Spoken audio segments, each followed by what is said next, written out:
नमस्कार मित्रांनो, कसे आहात सगळे? मजेत ना? मजेतच असायला हवं.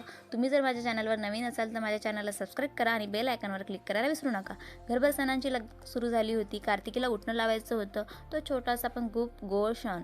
उटणाचा सुगंध, तिच्या हसऱ्या चेहऱ्यावर चमकदार पाणी आणि सगळं घर जोडून गेलं. तिची आंघोळ झाली, छानसा ड्रेस घातला आणि ती तयार झाली. आमची लाडकी छोटी लक्ष्मी. दुपारी स्वयंपाक करून झाला. फराळाचे पदार्थ, सुगंधी मसाले आणि गप्पांचा आवाज. त्या वातावरणात दिवाळीचं खरं सौंदर्य आहे. साधं पण मनात भिडणारं. मग रांगोळी काढायला घेतली. आमचं घर कॉर्नरच असल्यामुळे बाहेरच्या दोन्ही बाजूंना रांगोळ्या काढल्या आणि आतमध्ये एक सुंदर रंगमंच तयार केला. रंगांनी भरलेली श्रद्धा, आनंद आणि सणांची ओळख. नंतर पूजेची तयारी केली. थाळ्यात फुलं, दिवे, धूप आणि लक्ष्मीचं चित्र. पूजा मांडली आणि दिवे लावले. सगळे घर सुवासिक झालं. मग लक्ष्मीपूजन सुरू केलं. त्या प्रकाशात, त्या शांततेत मन शांत झालं. आमच्या छोट्या लक्ष्मी कार्तिकीची पण पूजा केली.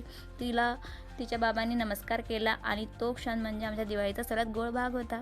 आणि मग संध्याकाळ झाली. सगळ्यांनी मिळून बाहेर फटाके फोडले. कार्तिकी आनंदाने नाचत होती. हसऱ्या चेहऱ्याने आकाशाकडे बघत दिवे उडताना पाहत होती.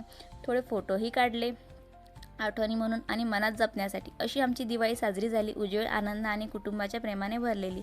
तुम्हाला जर माझा ब्लॉग आवडला असेल तर नक्की सबस्क्राईब करा आणि बेल आयकॉनवर क्लिक करायला विसरू नका.